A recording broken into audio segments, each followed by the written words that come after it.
Ja se zovem Malak. Ja se zovem Sabah. Džumen. U Hrvatskoj smo već 6 godina. Ja se zovem Zlata. Ja se zovem Mila. Mi smo u proljeće došli tu.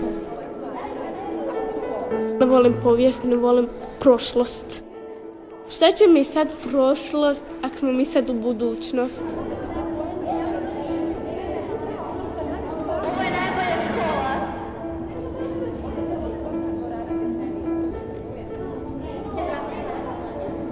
Ja sam Nikolina i ja ću vam danas voditi radionicu koja će biti likovno-dramska i današnja tema će nam biti životinje, pa ću ja onda zamoliti nekoga da nam dođe i da nam nacrta tu životinju.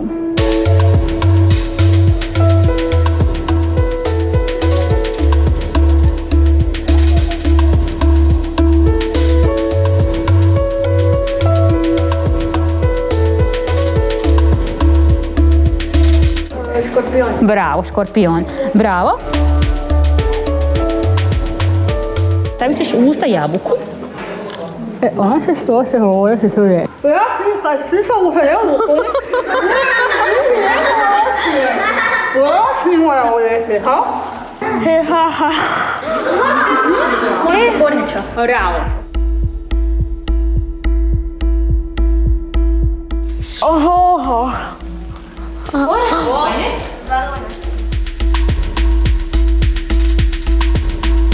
Zadatak je da nacrtate jednu stvar koja vam je najdraža u ovom kvartu.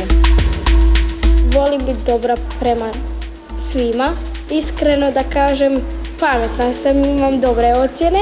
Volim svoje prijatelje, oni su baš predivni i predivan je razred.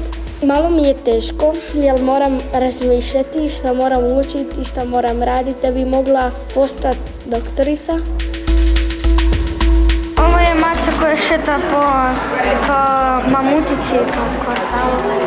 Moja najbolja stvar je mandarine, mrkva i moj budući pas. Ovo je moja mama i ovo je moja najdraža stvar u životu. Pozornica od škole jer mi je fora imati pozornicu u sredini škole i muzika. To mi nismo imali u prošloj školi, pa mi je to fora, pa zbog toga. Nacrtala sam vrapčiće i vjeverice na drvetu. Ova mačka šeta po parku. Ja volim crtati anime i kad crtam mi lijepo ispadne i tata mi kaže da lijepo crtam. Volim učiti zapravo, ja volim čitati knjige koje su mi zanimljive, a one koje mi nisu zanimljive baš i ne.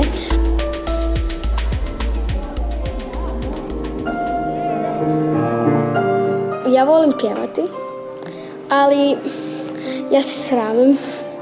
Ja imam lijepi glas, ali ne znam ako je dobar. Ali ja sam profesorica iz glazbenih, kaže da imam lijepi.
Za život, ako ti nisi jaka, bit će ti grozno. Ja sam onak, mene netko smeta, ja neću šutjet, nek njemu reći, ali neki šute tako slabi. Ja nisam slaba i ne volim da ljudi budu slabe.